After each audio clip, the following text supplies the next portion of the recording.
Magandang araw sa inyong lahat, mga kaibigan. Ako ang inyong Lolo Ricardo. Sa edad kong 68, marami na akong nakitang hirap at pagsubok sa buhay. Alam niyo, madalas nating isipin na kaya nating lutasin ang lahat sa pamamagitan ng sariling diskarte at sariling pagod. Pero nitong nakaraan, ang pamilya ko ay muntik na talagang sumuko. May kinaharap kaming malaking problema sa lupain na nakakahalaga ng 850,000 piso. Ang lahat ng aming pinag-ipunan, ang lahat ng aming pinahirapan ay parang bula na lang na maglalaho. Ang aking abogado na si Atty. De La Cruz ay napailing na lang at sinabing wala na kaming laban. Sa gitna ng takot, doon ko natuklasan ang isang lihim. Hindi ito tungkol sa pera, kundi tungkol sa tinatawag nating anointing o ang pagpapahid ng banal na kapangyarihan mula sa langit. Nalaman ko na ang anointing ay hindi lang isang lumang ritual, kundi ito ay isang espesyal na kagamitan na ibinibigay sa atin ng Panginoon para sa kasalukuyan nating laban. Ito ang nagpapagaan sa mabigat at nagwawasak sa anumang tanikala. Ngunit bago ko ituloy ang kwento kung paano na bago ng kapangyarihang ito ang aming kapalaran sa harap ng korte, maari bang mag-comment muna kayo sa ibaba kung mula sa ang probinsya o lungsod kayo nanonood ngayon? Gusto ko sanang makilala ang mga kasama ko dito. Naniniwala ako na bawat isa sa atin ay may mga gabing parang ayaw ng sumikat ng araw.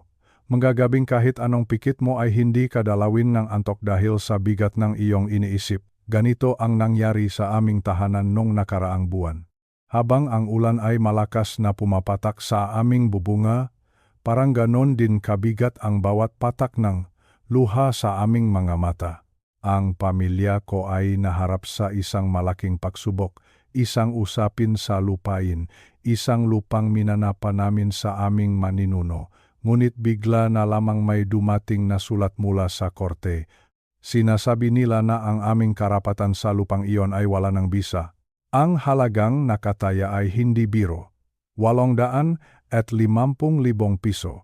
Para sa aming mga matatanda na, ang halagang 850,000 piso ay katumbas ng lahat ng aming pinag-ipunan sa loob ng maraming dekada. Iyon ang parang inilaan namin para sa aming pagtanda, para sa gamot, at para sana sa kinabukasan ng aming mga apo. Nakita ko ang aking asawa, ang aking mahal na si Maria. Gabi-gabi siyang nakatingin sa kisame, maririnig mo ang kanyang malalim na buntong hininga. Sinubukan kong hawakan ang kanyang kamay. Ramdam ko ang panginginig nito. Sabi niya sa akin, "Ricardo, paano na tayo kung mawala ang lahat?" Wala akong naisagot. Nanikip ang aking dibdib. Ang anak kong si Cristina at ang kanyang asawang si Roberto, hindi rin sila mapakali. Nakikita ko silang mag-asawa na laging may kausap sa telepono. Si Roberto, madalas siyang abutin ngang madaling araw sa pagtatrabaho. Umasa na baka sa dakdak na kayot ay makahanap siya ng solusyon. Si Cristina naman halos hindi na kumakain sa pag-alala. Kumuha kami ng pinakamagaling na abogado na kaya naming bayaran. Si Atty. De La Cruz, sabi ng marami, siya ang pinakamatalino sa ganitong mausapin. Nagpunta kami sa kanyang opisina, dala ang lahat ng aming madokumento. Umupo kami doon ng may pag-asa. Ngunit habang binabasa ni attorney ang mapapel, unti-unting nawala ang ngiti sa kanyang mukha. Tumingin siya sa amin ng may lungkot. Sabi niya, "Lolo Ricardo, mahirap ang laban na ito. Masyadong malakas ang kabilang panig. Ginawa na natin ang lahat ng legal na paraan, lahat ng diskarte, ngunit tila nakasara na ang lahat ng pinto." Doon ko napagtanto ang isang mahalagang bagay. Ito ang tinatawag nating human effort o ang lakas ng tao, ang lakas ng tao. Minsan sa buhay natin, inaakala natin na ang talino natin ay sapat na. Inaakala natin na ang pera natin ay kayang bumili ng hustisya. Inaakala natin na ang koneksyon natin ang magliligtas sa atin. Ngunit sa harap ng malaking bagyo, ang lakas ng tao ay parang isang maliit na kandila sa gitna ng malakas na hangin, madaling mamatay, madaling mapundi. Ito ang punto kung saan ang iyong sariling kakayahan ay humihinto na. Ang iyong kaalaman ay wala nang may sagot. Ang iyong pitaka ay hindi na sapat. Kami ay nasa dulo ng aming hangganan, pagod na kami, ubos na kami. Ngunit sa gitna ng kawalang pag-asang ito, sa gitna ng katahimikan ng gabi, naramdaman ko ang isang mahinang tinig sa aking puso. Sinasabi nito na huwag akong tumingin sa aking sariling kamay, kundi tumingin ako sa itaas. Doon ko nalaman na kapag ang lakas ng tao ay natatapos na. Doon pa lamang magsisimula ang isang bagay na mas dakila. Doon ko sinimulang maunawaan na kailangan kong higit pa sa diskarte. Kailangan kong higit pa sa salapi. Kailangan ko ang tinatawag na anointing sa mga sandaling iyon. Habang nakaupo ako sa tabi ni Maria na mahimbing na sanang natutulog, nabulong ko sa dilim. Panginoon, wala na kaming lakas. Ibinibigay ko na sa iyo ang lahat. Dahil alam ko na ang aking human effort ay hindi kailanman magiging sapat sa laban na ito. Maupo kayo ng sandali, kumuha kayo ng mainit na kape, at hayaan ninyong ibahagi ko sa inyo ang isang malalim na aral na natutunan ko sa gitna ng aking paghihirap. Alam niyo, noong bata pa ako, madalas kong makita sa simbahan ang paglalagayng langis sa no. Akala ko noon, isa lamang itong lumang tradisyon. Isang ritual na ginagawa dahil nakasanayan na, ngunit mali pala ako. Sa gitnang aming problema sa 850,000 piso, doon ko naintindihan ang tunay na ibig sabihin ng salitang anointing sa wikang Filipino. Ang ibig sabihin nito ay pahit, ang pagpahit, o ang pagkuskos. Hindi lamang ito, basta pagtulok ng langis. Ito ay ang ideyang pagiging basa, ang pagiging lunot, ang pagiging babat sa presensya at kapangyarihan ng banal na espiritu. Isang hapon, habang tinitingnan ko ang aming lumang makinilya na ginagamit ni Christina para sa mga papeles, napansin ko na ayaw nitong gumana ng maayos. Maingay ang mga bakal. May pagbara. May pagpipigil. Kumuha akong kaunting langis. At dahan-dahan ko itong ipinahid sa mga bahaging nagkikiskisan. At doon pumasok ang isang malaking realisasyon sa aking isipan. Ang buhay natin, kapag walang pahit ng Panginoon, ay parang makinang iyon. May ingay, may hirap, may kiskisan. Ang tawag ko rito ay friction. O ang pakiskis ng mga problema sa ating kaluluwa. Ang pakiskis na ito ang nagdadala ng init, ang pagkapagod, at sa huli ang pagkasira.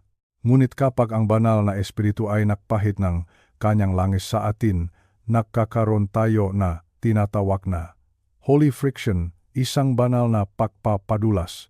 Ang langis na ito ang nakalis bigat. Ito ang sumisira sa tinatawag nating yoke o ang pamatok. Alam niyo ba ang pamatok?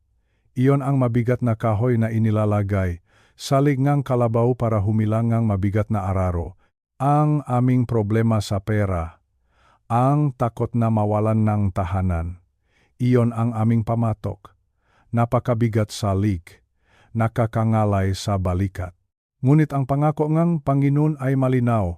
Ang pamatok ay mawawasak, hindi dahil sa ating sariling lakas, kundi dahil sa pahid, dahil sa anointing. Inisip ko ang bawat patak ng langis na tumutulo sa aking buhay. Ang langis na ito ay hindi galing sa tindahan. Ito ay galing sa pananalangin, galing sa pagpapakumbaba. Kapag tayo ay babat sa presensyang Diyos, ang problema ay hindi na dumidikit sa atin. Parang tubig sa dahon ngabi, parang langis sa makina. Ang pahit na ito, ang siyang gumagawa ng paraan para ang bawat hakbang natin ay maging madulas. Kahit na maingay ang mundo, kahit na magulo ang paligid, ang ating loob ay payapa dahil tayo ay lunot sa kanyang presensya. Kaya naman, sa aking makasama sa buhay na nakaramdam na rin ng bigat ng pamatok, tandaan ninyo ito. Ang anointing ay hindi lamang para sa mapari o pastor. Ang anointing ay para sa iyo, para sa iyong pamilya, para sa iyong miga gabi na puno ne pag-aalala. Huwag mong hayaang matuyo ang iyong kaluluwa. Magpapahit ka sa Kanya. Hayaan mong kuskusin ng Panginoon ang bawat bahagi ng iyong buhay na masakit, bawat bahagi ng iyong buhay na may kiskisan. Doon mo mararanasan na ang bawat problema ay nagiging madulas at ang bawat mabigat na pamatok ay nagiging magaan. Nitong nakaraang araw, habang naghihintay kaming ang balita mula kay Attorney de la Cruz, napansin ko ang aking kaisa-isang manugang na si Roberto. Si Roberto ay isang mabuting tao, masipag, at mahal na mahal ang aking anak na si Christina. Ngunit nakita ko sa kanyang mata ang isang uring pagod na kakaiba. Isang gabi, habang nakaupo kami sa labas at pinapanood ang mga bituin, kinausap ko siya. Sabi ko, "Roberto, bakit tila pasan mo ang buong mundo?" Ang sagot niya sa akin, "Lolo Ricardo, nahihiya na po ako sa mga kapitbahay. Nahihiya ako na baka isipin nila na wala akong kwentang lalaki dahil hindi ko may pagtanggol ang ating lupa. Gusto ko lang naman pong maging matagumpay para respetuhin tayong lahat." Ngumiti ako sa kanya nang may halong lungkot. Hinawakan ko ang kanyang balikat at sinabi ko, "Roberto, makinig ka ng mabuti sa sasabihin ko. Ang anointing o ang pahid-ing Panginoon ay hindi ibinibigay para magmukha tayong magaling sa harap ng ibang tao. Hindi ito ibinibigay para sa ating reputation o para sa ating panggalan. Ang anointing ay ibinibigay ng Diyos para sa ating assignment, para sa ating tungkulin. Alam mo, Roberto, ang Panginoon ay hindi nagpapahit ng langis para lang maging bango tayo sa paningin ng mundo. Nagpapahit siya ng langis para matapos natin ang trabaho. Nagpapahit siya ng langis para magawa natin ang kanyang kalooban. Minsan kasi tayo ay masyadong nakatuon sa kung ano ang sasabihin ng ibang tao. Gusto nating maging sikat. Gusto nating maging bida. Gusto nating tingnan ang ating problema sa 850,000 piso. Ngunit kung iyon lang ang ating hangarin, ang pahit ng Diyos ay mawawala dahil ang Diyos ay hindi nagbibigay ng kanyang kapangyarihan para lamang iangat ang ating sariling ego. Ang kanyang kapangyarihan ay isang kagamitan, isang kasangkapan. Sabi ko sa kanya, "Isipin mo ang isang martilyo. Ang halagang martilyo ay hindi dahil maganda ang pagkakagawa rito o dahil naka-display ito sa isang mamahaling tindahan. Ang halaga ng martilyo ay kapag ginagamit ito para magbaon ng pako at makabuo ng isang bahay. Tayo ang martilyo at ang anointing ang siyang nagbibigay sa atin ng lakas para tumama ng husto. Ang assignment mo ngayon, Roberto, ay maging isang matatak na asawa at ama. Ang assignment mo ay pangalagaan ang ating pamilya sa ilalim ng bayang Diyos. Huwag mong isipin ang reputasyon. Huwag mong isipin ang sasabihin ng kapitbahay sa kanto. Kapag inuna mo ang iyong tungkulin kaysa sa iyong pangalan, doon mo makikita ang totoong himala. Doon bubuhos ang pahit na magbibigay sa iyong karunungan na hindi mo natutunan sa paralan. Doon darating ang lakas na hindi mo nakuha sa pagkain o pahinga. Ang anointing ay para sa misyon. Ang pahid ay para sa trabaho. Huwag mong hilingin sa Diyos na gawin kang bida. Hilingin mo sa Diyos na gamitin kaniya bilang kasangkapan. Kapag ang puso mo ay handang maglingkod ng walang iniisip na kapalit na papuri, doon magsisimulang dumaloy ang langis na walang katapusan. Napayuko si Roberto. Naramdaman ko ang pahinga niya ng malalim. Parang nabawasan ang bigat sa kanyang dibdib. Dahil natutunan niya na hindi niya kailangang maging perpekto sa matang tao. Kailangan lang niyang maging tapat sa mata ng Panginoon. Kaya kayo, mga kaibigan ko, ano ang inyong assignment ngayon? Baka ito ay ang pagpapalaki ng inyong maapo. Baka ito ay ang pagiging sandigan ng inyong mga kaibigan na nahihirapan. Ano man ito. Huwag ninyong hanapin ang papuri. Hanapin ninyo ang pahit ng Diyos para matapos ang gawain. Dahil sa dulo ng lahat ang mahalaga ay hindi kung gaano tayo naging sikat, kundi kung gaano tayo naging tapat sa gawaing ipinagkatiwala sa atin. Kasama ko sa pagtanda. Alam niyo ba ang pakiramdam ng naghihintay? Iyong tipong alam mong may magandang mangyayari, pero ang paligid mo ay parang wala namang nagbabago. Ganito ang naramdaman ko habang hinihintay namin ang desisyon ng korte tungkol sa aming lupain at sa 850,000 piso na nakataya. Sa sandaling iyon, naalala ko ang kwento ng isang batang pastol na nangangalang David. Isipin ninyo, dumating ang propetang si Samuel sa kanilang tahanan. Sa harap ng kanyang mga kapatid at ng kanyang ama, ibinuhos ni Samuel ang sungay na punong langis sa ulo ni David. Ang mabangong langis ay dumaloy sa kanyang buhok, pumatak sa kanyang mabalikat, at bumasa sa kanyang kasuotan. Sa sandaling iyon, si David ay hinirang na maging susunod na haring ang Israel. Napakalaking karangalan, hindi ba? Kung tayo iyon, baka nag-impake na tayo agad at pumunta sa palasyo. Baka nakpatawag na tayo nga handaan sa ating mga kapitbahay. Ngunit alam niyo ba kung ano ang ginawa ni David matapos siyang pahira ng langis? Hindi siya pumunta sa palasyo, hindi siya naupo sa trono, sa halip bumalik siya sa bukit. Bumalik siya sa pag-alaga ng matupa. Bumalik siya sa amoy ng dumi ng hayop, sa ilalim ng mainit na araw, at sa katahimikan ng parang. Dito ko natutunan ang isang napakalalim na katotohanan tungkol sa anointing. Ang pagpahit ng Diyos ay hindi agad nagbabago ng iyong location o ang iyong kinaroroonan, ngunit binabago nito ang iyong authority o ang iyong autoridad. Si David ay bumalik sa bukit bilang isang pastol, pero hindi na siya basta-bastang pastol. Siya ay isang pastol na may backing of heaven. May sandigan mula sa langit. Ang kanyang mamata ay iba na sa kung paano tumingin. Ang kanyang boses ay may kapangyarihan na. Kahit natupa pa rin ang kanyang kasama, ang langit ay nakatingin sa kanya bilang isang hari. Ganun din ang naramdaman ko sa aming tahanan. Habang hinihintay namin ang balita, kailangan ko pa ring magligpit ng bahay. Kailangan ko pa ring uminom ng gamot para sa aking rayuma. Kailangan ko pa ring makinig sa mga hinaing ni Maria tungkol sa presyong bilihin. Sa tingin nga, kapitbahay, ako pa rin ang matandang si Ricardo na may problema sa lupa, ngunit sa lupa ko may nagbago.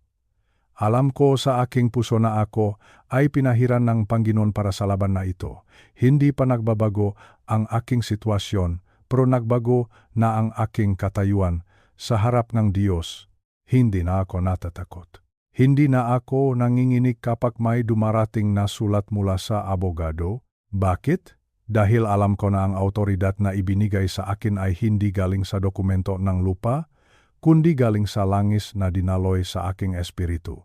Kaya sa inyo na nakikinig, baka pakiramdam ninyo ay nakakalimutan na ninyo ang mundo.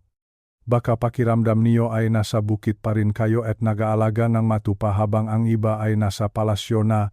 Tandaan ninyo, ang mahalaga ay hindi kung nasaan ka, kundi kung ano ang dala mo sa loob mo. Ang pahit ng Diyos sa iyong buhay ay totoo kahit wala ka pa sa trono. Gamitin mo ang iyong autoridad sa gitna ng iyong kasalukuyang kalagayan. Maging tapat ka sa pag-aalaga na iyong magatupa dahil ang Diyos na nagpahit sa iyo ay siyang magdadala sa iyo sa palasyo sa tamang panahon. Huwag kang magmadali. Ang autoridad ay mas mahalaga kaysa sa posisyon. Manatili kang tapat. Manatili kang mapakumbaba. At hayaan mong ang langis ng Panginoon ang magsilbing iyong lihim na lakas sa bawat araw. Habang tumatagal ang aming usapin sa korte, naging marumi ang laro ng aming makatunggali. May mataong dumating sa aming gate, mataong hindi namin kilala, na may dalang pananakot. Sinasabi nila na kung hindi kami susuko, ay makakaproblema kami. Nakita ko ang takot sa mga mata ng aking anak na si Christina. Maging ang aking manugang na si Roberto ay hindi na nakakatulog ng maayos dahil sa pag-aalala sa aming kaligtasan. Ang 850,000 piso ay parang naging mitsang ang panganib para sa aming lahat. Sa mga sandaling iyon, Binuksan ko ang aking lumang Biblia, nabasa ko ang nga salitang ito, huwag ninyong galawin ang aking mapinahiran at huwag ninyong saktan ang aking mapropeta. Ang salitang ito ay tumimo sa aking puso. Dito, ko naunawaan ang ikalawang biyaya ng anointing. Ito ay ang protection o ang banal na protection.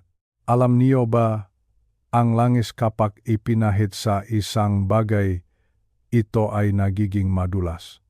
Sa ating mga probinsya, kapag may laro sa piyesta na tinatawag nating palosebo, nilalagyan ng langis ang kawayan para walang makapitan ang sinumang akyat. Ganito ang ginagawa ngang pahit ng Diyos sa ating buhay. Ginagawa tayong frictionless o walang kiskisan laban sa manggabitag ng kadiliman. Ang mamasasamang plano, ang masumpa, ang mapananakot, parang dumudulas lang ang mga ito sa atin. Gusto tayong huliin ng kaaway, pero hindi sila makakapit dahil sa langis na nasa ating buhay. Ang proteksyon ng Diyos ay hindi nangangahulugan na walang aatakihin ka. Ang sabi ngang Panginoon, ang kaaway ay susubok na saktan ka, pero hindi ka niya kayang tapusin, hindi ka niya kayang wakasan. Sinabi ko kay Maria, Maria, huwag kang matakot. Ang gating pamilya ay may special seal mula sa langit.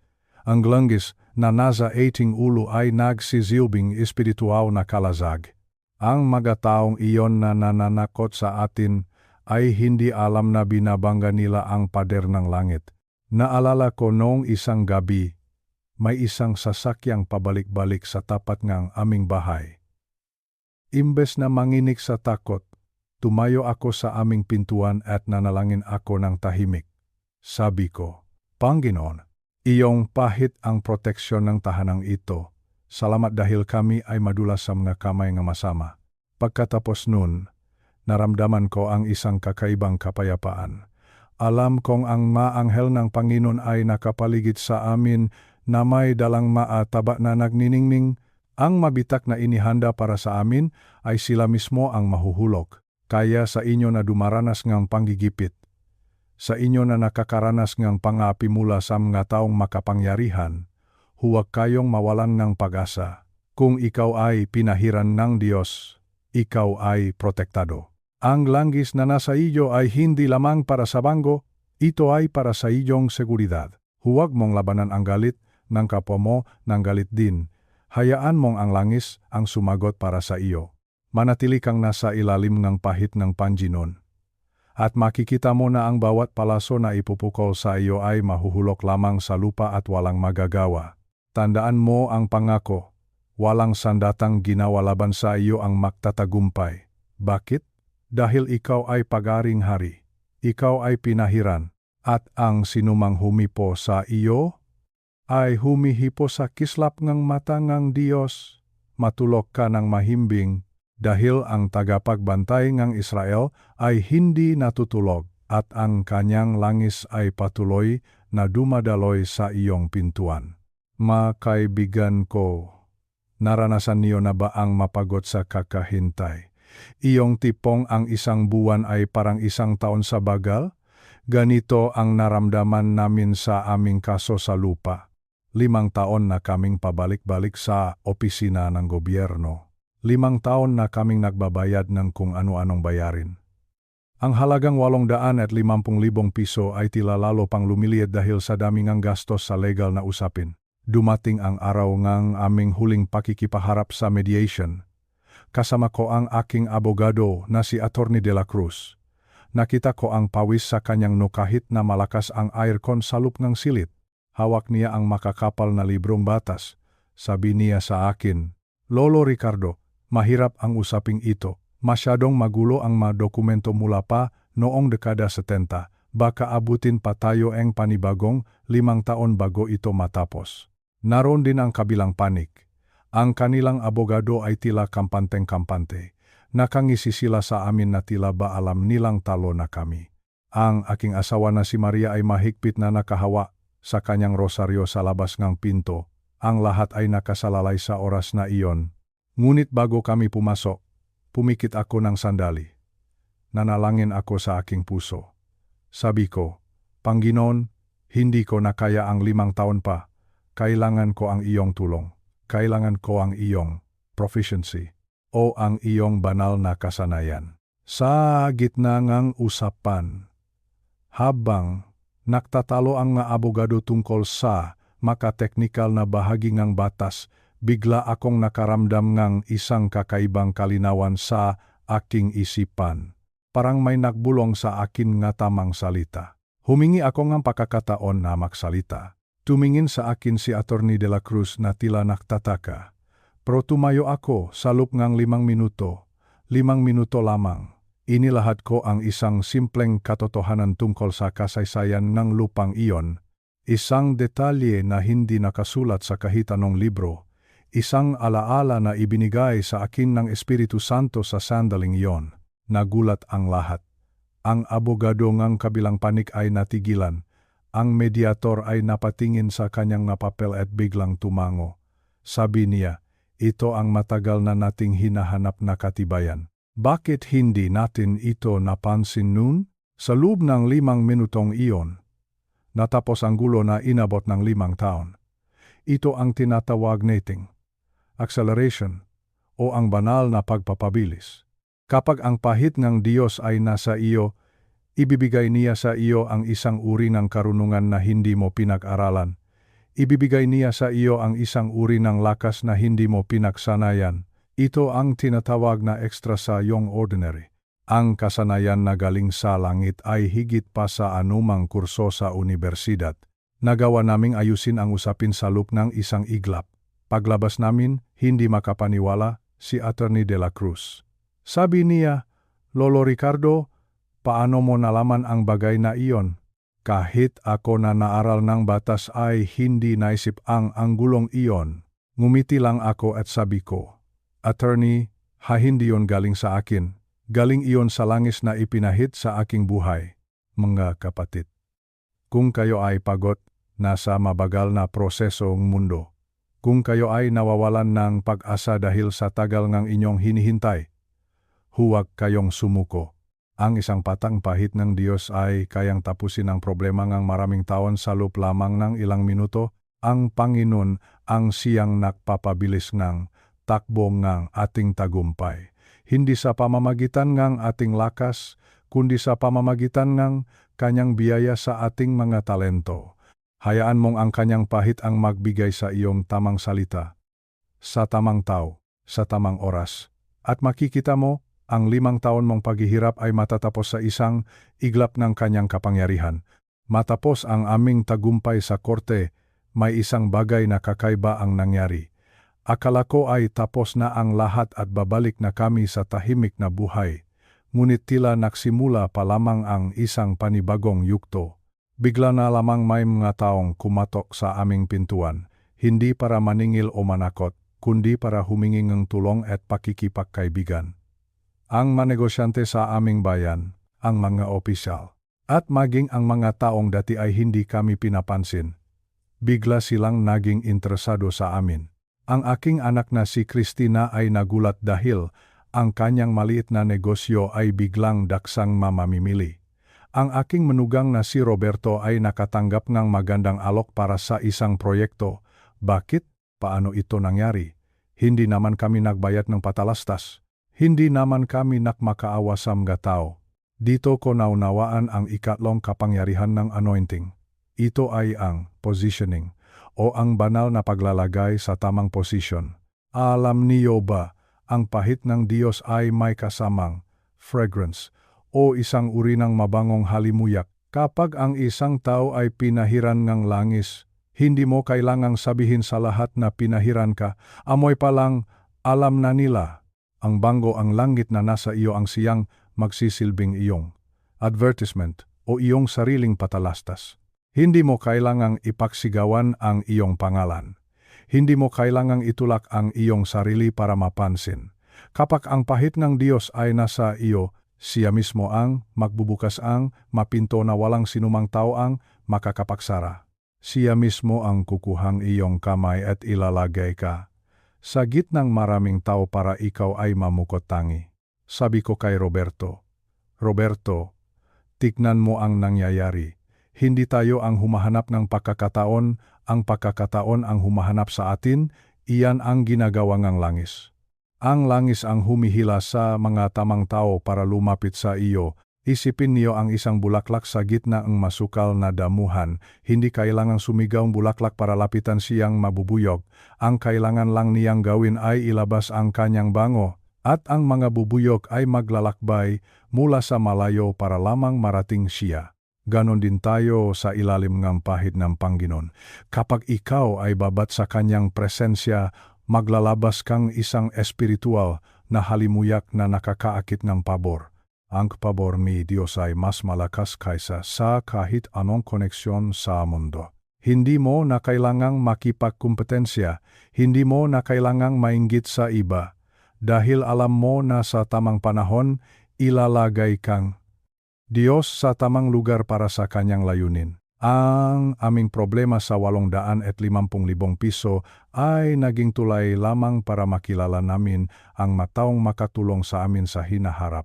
Kung ikaw ay nakakaramdam na ikaw ay nasa likuran lamang, kung pakiramdam mo ay hindi ka napapansin kahit gaano ka kasipag, huwag kang mag-alala, manatili kang tapat sa iyong pananalangin, manatili kang malapit sa punong langis. Dahil darating ang araw, ang halimuyak na, iyong katapatan at ang pahit ng Diyos sa iyong buhay ay sisingaw. At sa oras na iyon, ang mapintong dati ay nakakandado ay kusang bubukas. Ang mataong dati ay hindi ka, kilala ay magtatanong kung sino ka, at masasabi mo nang may buong pagpapakumbaba. Hindi ito dahil sa aking galing, kundi dahil ito sa banggo ng Panginoon na nasa akin. Ang anointing ang maglalagay sa iyo sa harapan. Ito ang magbibigay sa iyo ng upuan sa mga lugar na hindi mo inaasahan. Magtiwala ka lamang dahil ang Diyos ang iyong pinakamagaling na tagapagsulong. Matulog ka ng mahimbing dahil ang iyong bango ay kasalukuyan ng umaabot sa mga taong gagamitin ng Panginoon para sa iyong susunod na antas sa buhay. Tuwing madaling araw, bago pa man sumikat ang haring araw at bago pa magising ang mamanok sa aming kapitbahay, gusto ko ang katahimikan. Nakaupo ako sa aming maliit na beranda, hawak ang isang tasang mainit na kape. Sa mga sandaling ito, habang malamig pa ang simoy ng hangin, doon ko nakakausap ng tapat ang Panginoon. Tapos na ang aming laban sa korte.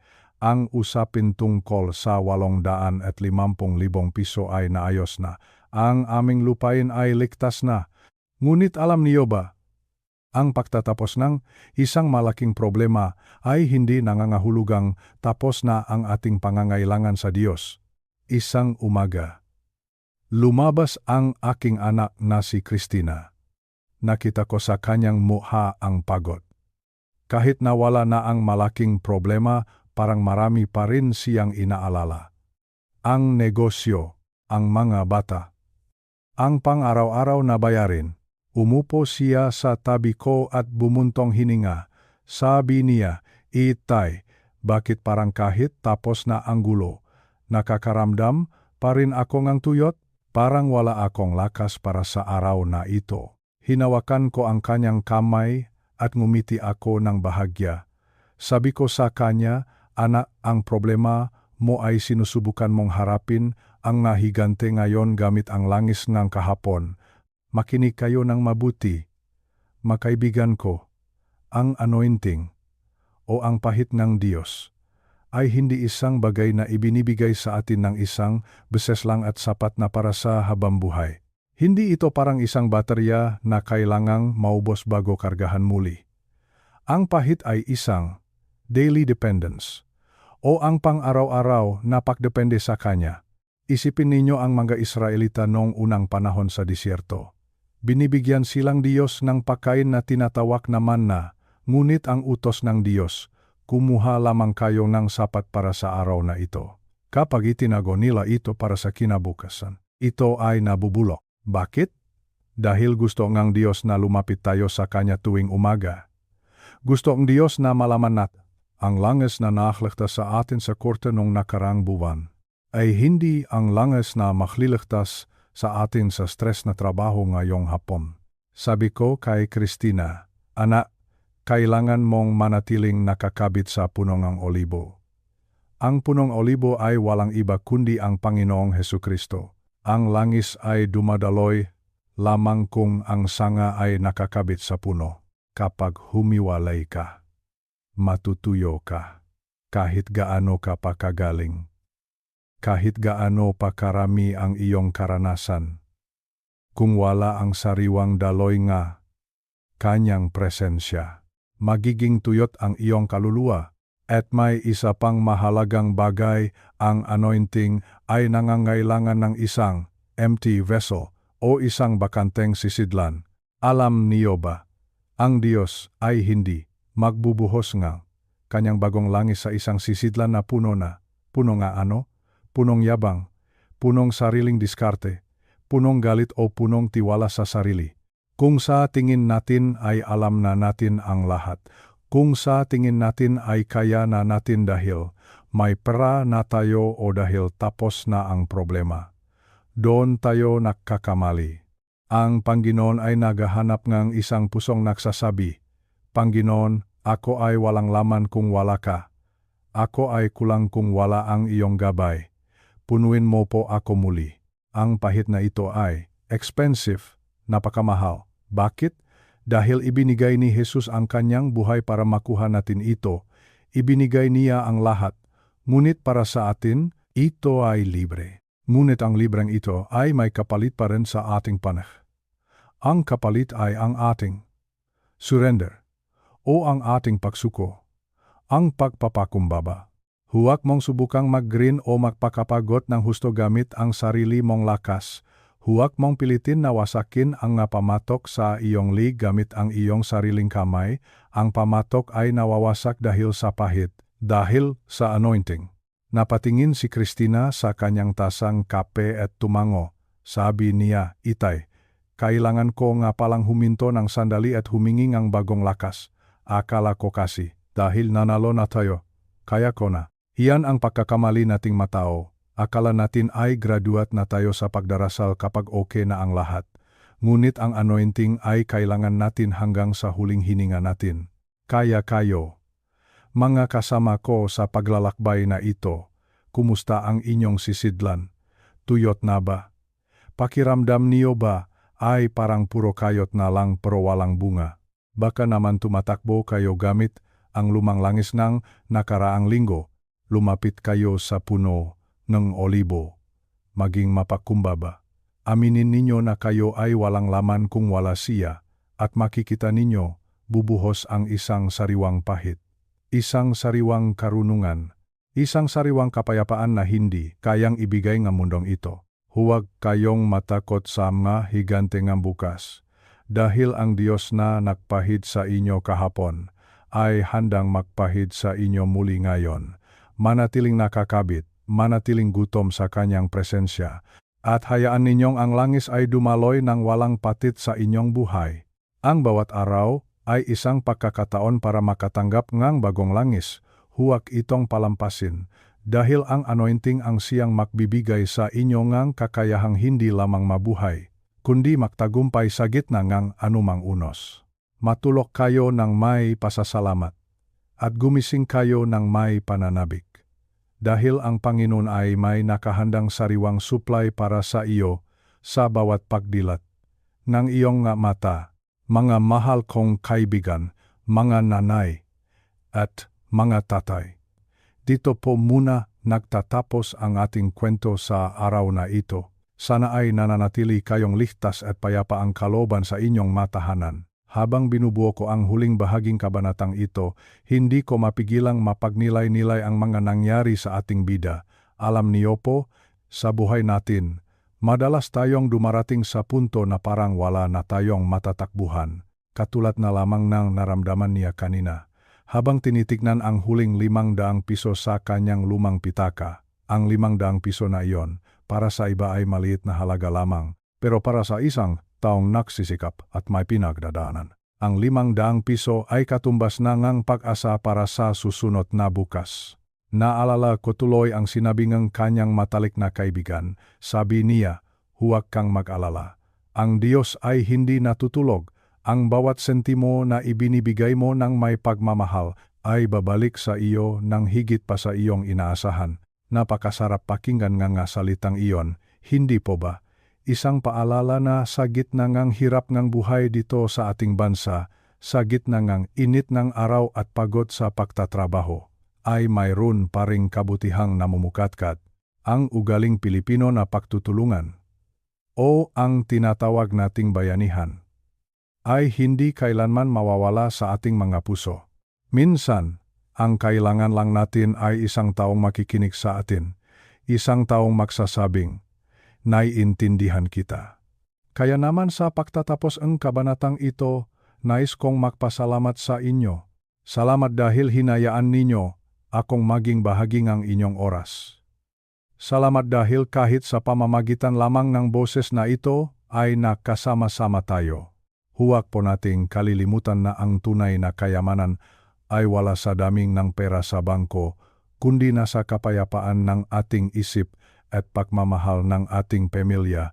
Kahit wala tayong libo-libong piso, basta't mayroon tayong malusok na pangangatawan at masayang kasama sa hapagkainan, tayo ay maituturing na napakayaman na. Sana ay nakapulot kayo nga, kahit kaunting aral o inspirasyon sa ating kwento ngayon. Buksan po natin ang ating mga puso para sa susunod na kabanata, dahil marami pa tayong pagtutuunan ng pansin. Marami pang kwento ang pagsisikap, marami pang kwento ang tagumpay. Magpahinga na po kayo ng mahimbing. Uminom ng sapat na tubig at huwag kalimutang magpasalamat sa lahat ng biyayang natatanggap natin, malaki man o maliit. Hanggang sa muli nating pakikita at muling pakikinig sa susunod na bahagi. Pagpalain po kayo ngampong may kapal. Maraming salamat sa inyong lahat. Mahal ko po kayo. Paalam po muna sa ngayon.